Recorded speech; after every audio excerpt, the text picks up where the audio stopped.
আমরা মূলত মেসেজ দিয়েছি। সম্প্রতি আপনারা জানেন বৈষম্য বিরোধী ছাত্র আন্দোলনের মধ্য দিয়ে যে নতুন বাংলাদেশের জন্ম হয়েছে, এই বাংলাদেশের প্রেক্ষাপটে আমাদের করণীয় কী এবং ভবিষ্যতে আমরা কিভাবে এই যে স্বাধীনতা আমরা পেয়েছি, নতুন স্বাধীনতাকে রক্ষা করার জন্য আমরা সমস্ত মেসেজ তৃণমূল পর্যায়ে সবার কাছে পৌঁছে দিতে আসছি।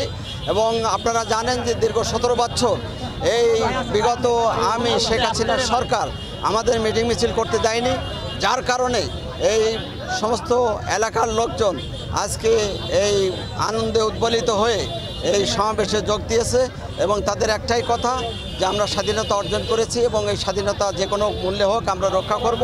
কোনো রকম বিশৃঙ্খলা, কোনো রকম চাঁদাবাজি, লুটরাজ ভাঙচুর এগুলো আমরা কোনো অবস্থাতে বরদাস্ত করব না। আমরা এই মেসেজগুলো সমগ্র বাগারপাড়াবাসীকে দিতে সমর্থ হয়েছি এবং সাথে সাথে বাগারপাড়াবাসী যাতে সাংগঠনিকভাবে আরও বলীয়ান হয়, যাতে ছাত্র আন্দোলনের যে স্মৃতিগুলো ভালোভাবে ধরে রাখতে পারে, সেই বিষয়গুলোও আমরা কিন্তু এখানে তুলে ধরেছি। কিছু ঘটনা আমাদের এখানে ঘটলেও ব্যাপক কোনো ঘটনা ঘটে নাই।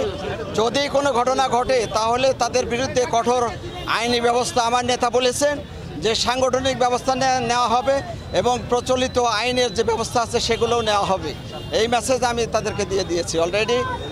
নেতা কর্মীদেরকে আমার বলার একটাই যে আমরা এখন একটা উন্মুক্ত পরিবেশে রাজনীতি করার একটা সুযোগ পেয়েছি। এই সুযোগটা যেন কোনো রকম একটা বিশৃঙ্খলায় পরিণত না হয়, এটা সুন্দরভাবে যাতে আমরা সুন্দর করে এই দেশটাকে সামনের দিকে এগিয়ে নিয়ে যেতে পারি, সেই পরিকল্পনা নিয়ে সেই কর্মপদ্ধতি আমাদেরকে।